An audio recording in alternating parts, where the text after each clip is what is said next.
number one feeling that we feel when our life begins to change or we begin to have feedback from our environment that what we're doing inside of us is producing an effect outside of us. The most common emotion that we feel is a love for life, a joy for existence, grateful, a real deep sense of gratitude. Now think about the emotional signature of gratitude. The emotional signature of gratitude means that something has already happened. When you receive something, or when you're given something, or you are in the process of receiving or have received it, you give thanks. So the moment you start feeling this emotion of appreciation and thankfulness, you will automatically say thank you, which means I've just received something. I'm acknowledging that I'm receiving it from you. So most people live their lives waiting for something outside of them to change how they feel inside of them. They're waiting for their new relationship. They're waiting for their new job. They're waiting for their new mystical moment to occur before they feel the emotions. So basically, they're spending the majority of their time waiting and not creating, living in lack, living in emptiness, living in fear, waiting for that external event to take away their emptiness or pain. That's the Newtonian model of reality, of cause and effect. Turns out, though, the moment you're feeling that lack, you tend to try harder and force and control and try to predict or manipulate the outer world because you're doing everything you can because you're experiencing a separation or polarity from what you want. You're waiting for it to happen and not creating. So then, two things. When you combine a clear intention with an elevated emotion, a heart-centered emotion, not the emotions of survival that are anger and hostility and aggression and competition or hatred or envy or jealousy or insecurity or fear or anxiety or pain or suffering or guilt or shame. Those are derived from the hormones of stress. An elevated emotion is a heart-centered emotion. And a heart-centered emotion lacks polarity. This is the center of oneness. This is the center of wholeness. This is the union of opposites. This is our connection, our bridge to the quantum field. This is where we connect. So think about it. When you begin to feel a heart-centered emotion, what you're doing is you're falling in love with your life. So your body is your unconscious mind. It does not know the difference between an experience that creates an emotion and an emotion that you're creating by thought alone. Your body is believing it's living in that future reality in the present moment. Now think about this. The latest research on genes says the environment signals the gene. Well, the end product of an experience in the environment is called an emotion. So when you begin to embrace the emotion ahead of the actual experience, you're signaling the gene ahead of the environment. And now you're beginning to instruct and select new genes that make new proteins. And proteins are responsible for the structure and function of your body. So you're literally becoming your dream. You're literally becoming it. So when you feel that emotion, you tend to be less interested in looking around outside of you of how it's going to happen. If you're walking around conditioning your body every day to feel that emotion, that you're in love with yourself and you're in love with life and you're worthy to receive and you're open and you're inspired and you're optimistic and you're enthusiastic and you're feeling that emotion, you feel like your future has already happened. So you're less likely to feel lack or separation. Now think about this. Point number 2. Once energy makes it to this center and you feel gratitude, that center begins to produce a measurable magnetic field.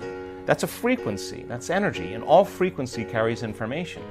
So now you can lay the thought of your new relationship on that frequency, and now you're broadcasting a whole new electromagnetic signature into the field. So then the longer you're conscious of that energy, the more you're calling your future to you. When this center is opened up, you're connected to the quantum field. So now you don't have to go anywhere to get it, to try to force it or control it or predict it. In fact, you're the magnet. You're collapsing time and space, and the event is being drawn to you, and it comes in synchronicities and serendipities and coincidences, opportunities. Now, the antithesis is also true. The moment you feel angry because you're in traffic, the moment you judge your coworker because all of a sudden they push an emotional button, the moment you feel sorry for yourself, victimized or self-pity, you're now emitting a different energy. In fact, you're back to the energy of your past and you just disconnected from your future. So then people's dreams stay at arm's length from them. So people ask me all the time, well, how come my new relationship hasn't happened? And I tell them the same thing. Take out a piece of paper and write down everything you want in a new relationship and then become that person. Because the question fundamentally is, would you go out with you? So if the answer is you're starting to love yourself so much that you no longer need another person, or you're no longer in lack, then you magnetize an equal. It just happens as a side effect. And it doesn't happen in ways that you can predict. It happens in different ways. So, the emotions of gratitude, appreciation, thankfulness, a love for life, a joy for existence, worthy to receive, inspired and enthusiastic to be alive, looking forward and in excitement and anticipation to the unknown, staying in that energy without analyzing. That's the energy that allows the unknown to begin to occur. So what you're doing is you're teaching your body emotionally what that future feels like. And when you're in a state of gratitude, you're in the perfect state to receive the fruits of your efforts. One of the things that I've learned in the last 5 years is that so much of our programming, so much of our unconscious mind is rooted in the body. And people store traumas, shocks, crisis, past experiences that are strong emotional charges. They store those in the body because every time we remember the experience, we're producing the same chemistry in the brain and body as if it's happening. So the body actually becomes conditioned into the past. And so the body in its resistance is clinging to the known and the familiar, even though we want our future to begin to change.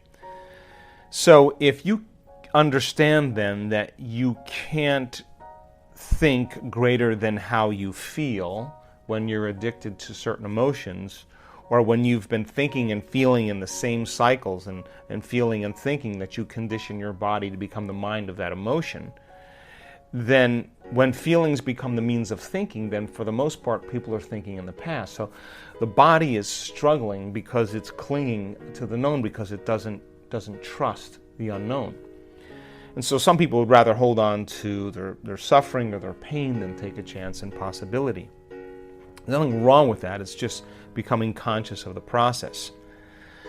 And so when people begin to do this work, the first thing we teach them is about that elegant, generous present moment. And when you're truly in the present moment and you're totally focused, something amazing happens. You forget that you have a body. You forget about the people in your life. You forget about the things you own, your cell phone, your computer, your car, your home.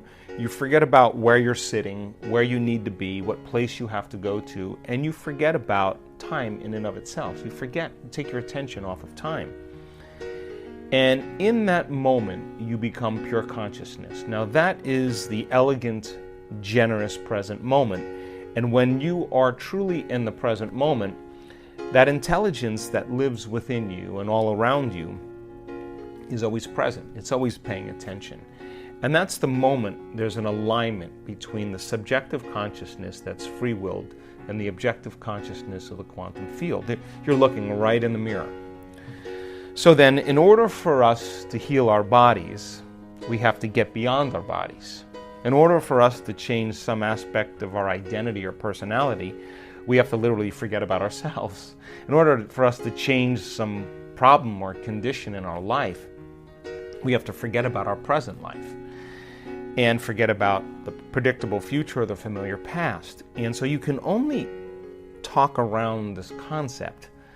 But for a person who struggles with creating joy when they feel so much pain, and that they're working on trying to fake it until they make it, my advice is very simple.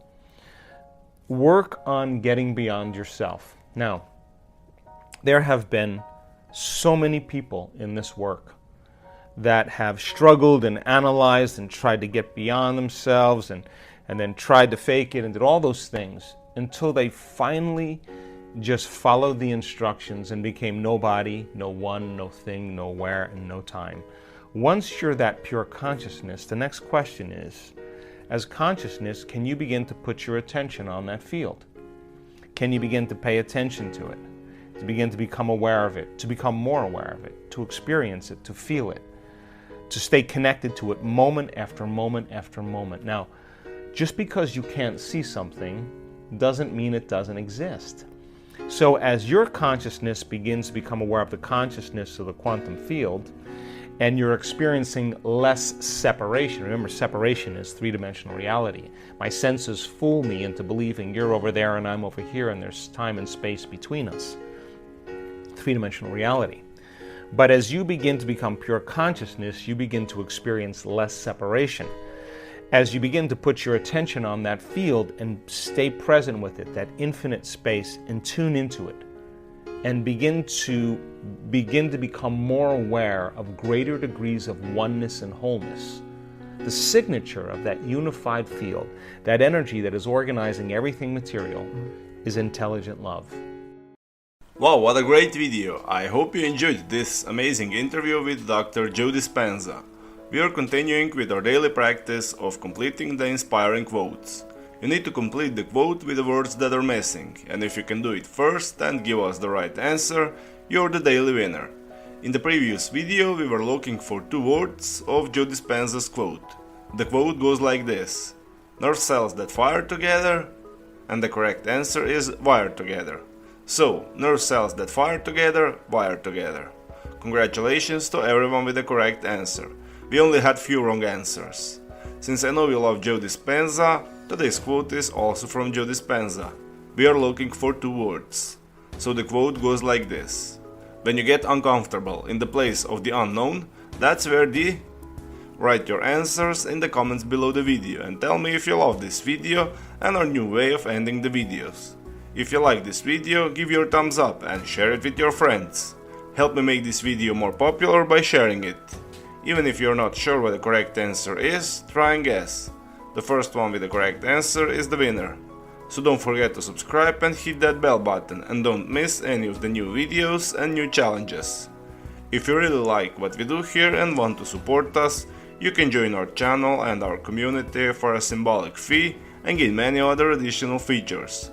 You can do that by clicking the join button next to the subscribe button, or you can click on the link in the description of this video. Stay good and have a great day.